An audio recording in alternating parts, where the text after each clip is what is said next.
A national plight is a challenging situation facing an entire country. In our case, a devastating drought caused by little to no rainfalls and its unpleasant effects is the national plight. Speaking in my own interest, speaking on behalf of those who are incapable to speak for themselves, and speaking in the interest of the public, I hereby address Zimbabwean citizenry facing this troublesome era.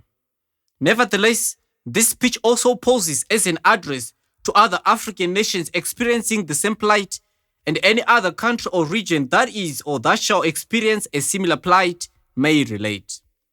I am aware that this is not the first time our beloved nation experiencing drought, for droughts are not uncommon in Zimbabwe. Some notable droughts in our history may include the 1981 to 1983 drought caused by low rainfall and high temperatures that sharply reduced the rate of Zimbabwe's economic growth. Another drought occurred during 1991 to 1992 period, which caused the death of more than 23% of our cattle, and again caused widespread food shortages, leading to an increased rural to urban migration. Therefore, the natural disaster is visited us again in the year 2024. Fueled by El Nino, rainfall in January and February was the lowest in 40 years, according to experts. Zimbabwe is particularly vulnerable to drought mainly because of its geography and climate. Let it be known that drought is an intense national enemy who exerts serious impacts on the minds and lives of the citizens. Hence, in periods such as these, it is patriotic to come up with techniques that could possibly assist in ameliorating the suffering of the majority that is desperately in need of alleviators. Stress and anxiety are common psychological effects of drought-stricken citizens. Food and water shortages, financial uncertainties, and fear for their future being the roots of this anxiously stressed tree. If not managed, the citizens may develop symptoms of depression.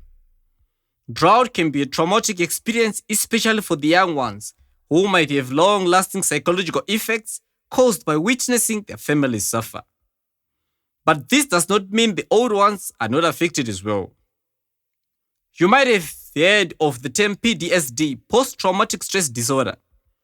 But I believe my grandmother, who died at the age of 103, suffered from what I termed PTSD, post-drought stress disorder. On the day she passed on, long overdue stocked full bars of washing soap, packets of washing powder, pot of milk, and brown sugar, bottles of cooking oil, jam, and peanut butter were eventually discovered perfectly hidden in her bedroom, of which some of these items had already expired. Mayhap, this paranoid overdue stocking of groceries was a symptom of long-lasting PTSDs that are masked because of droughts experienced in a long-lived life. Oh my God, the devastating psychological effects of drought on an old woman. Socially, food shortages caused by drought has led to price hikes, making it difficult for the majority to afford basic commodities. The drought has disrupted agricultural production, leading to reduced incomes, increased poverty, and economic instability. Economically, the reduction of crop yields and the loss of our livestock both have affected incomes, especially for farmers, negatively impacting their livelihoods. The enemy has also caused severe reduction of water levels in Kariba Dam, thereby reducing hydroelectric power generation. This has led to an increased limited access to electricity. Ladies and gentlemen, the economic growth of our dearest nation is being bombarded by this unfeeling fall. On a Thursday last year in November, our finance minister announced that our economic growth was already expected to fall to 3.5% this year from 5.5% of the previous year because of this drought. To the young people out there, here is what not to do during an onerous period such as the one we are all in. Of course, I understand that increased stress and anxiety, disruption of livelihoods, unemployment, and poverty are all products of droughts which may increase the risk of drug abuse as a coping mechanism. But strive not to do drugs. What I worry the most about is a youth who would be addicted to crystal meth, to cancer sticks, or to cannabis in 2030 because he or she joined the drug culture during the drug period. Mind you, this era shall come to pass, but the psychological and physical addictions you would have developed would be very difficult to elude from. It is better to maintain a sober sense in these hardships than to suffer from an alcoholic cirrhosis later on in life. I condemn the supply of illicit to younglings, and the drug peddler is just as guilty as the drug abuser. Gangsterism and being a member of a gang, torturing the already drought-tortured innocent citizens with theft and other crimes as ways of obtaining their hard-earned resources and monies. Not only will it end you up behind bars, but it is also a manifestation of being inconsiderate of the suffering of your fellow countrymen.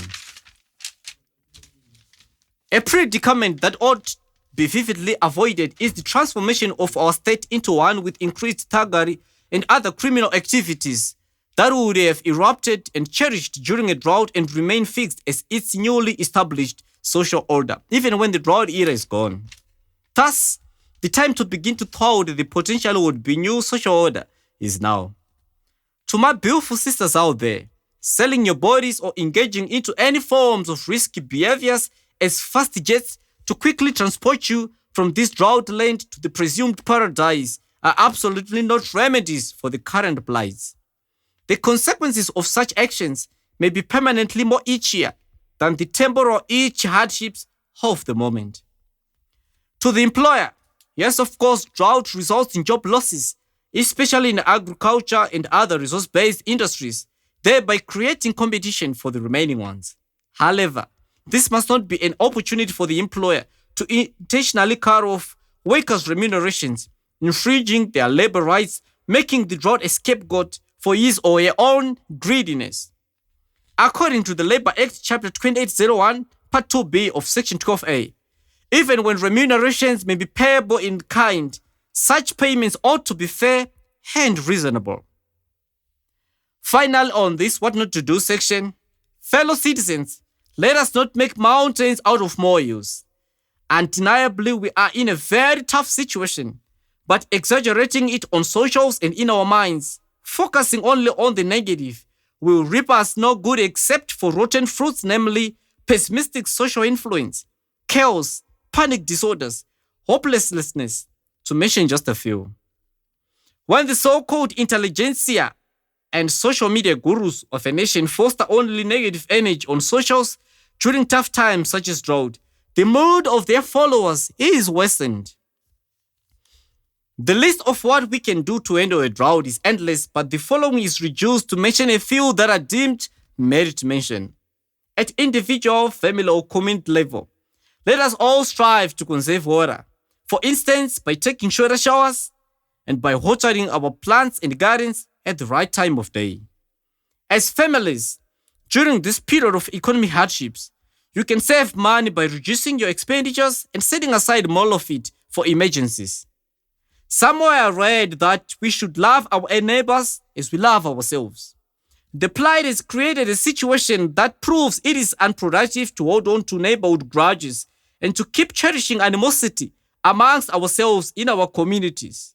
In this era and always, forgiveness is the key. Neighboring families should cooperate through sharing resources such as water, food, tools, and labor to improve drought resilience. Let the rich assist the poor and the poor to succor the poorer. Anyone who needs our help automatically becomes our neighbor. Vulnerable members in our community, such as the elderly or disabled, must not be left behind, especially in times like these. Learning more about drought, be it through reading books or articles, watching documentaries, or even giving a third ear to speeches of this nature, helps you to be an informed and a more knowledgeable citizen. Diasporians, you are more than welcome to send your financial support to mostly affected communities, families, and individuals. The elderly people among us who happen to have more traditional knowledge and strategies that have been used in the past to survive drought, please do share with us.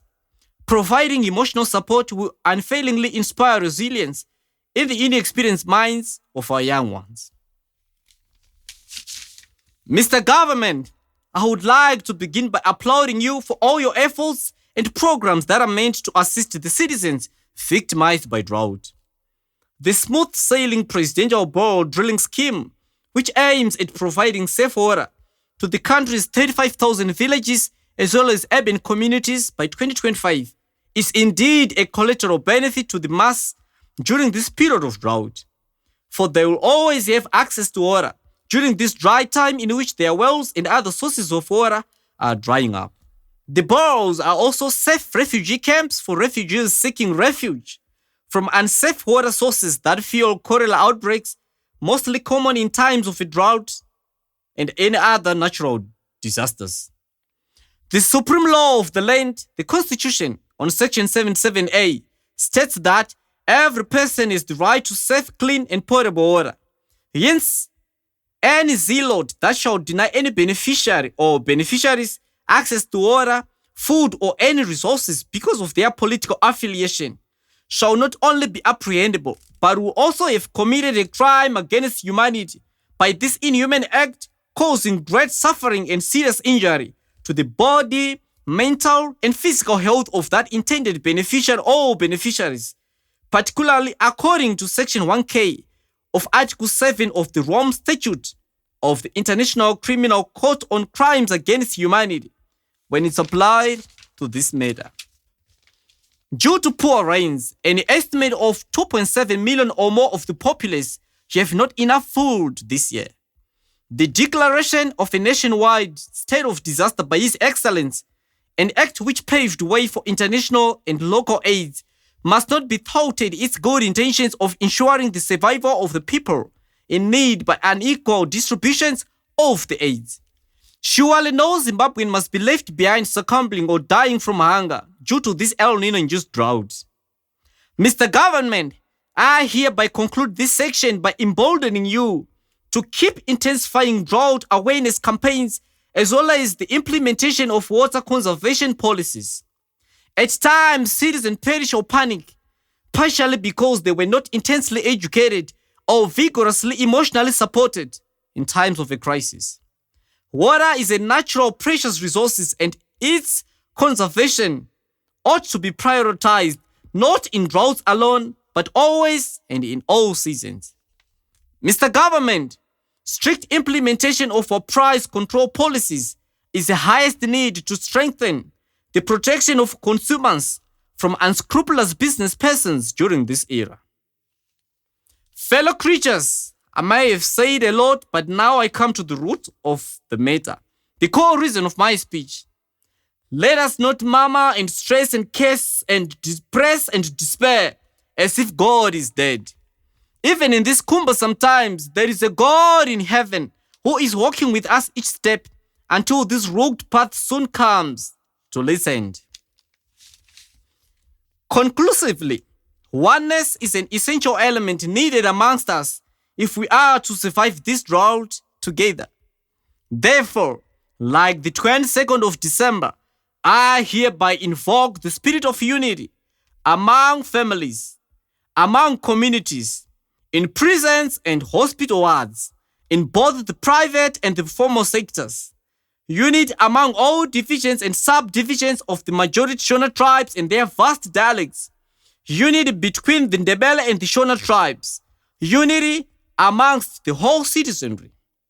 Unity, unity, unity. Let there be peace, love, and unity as we keep the hope for the restoration of our wells, dams, and rivers when this El Nino-induced drought season shall soon come to an end. May God be with each of you. Thank you. Yours truly, Nigel S. Jani, Norway the Poet.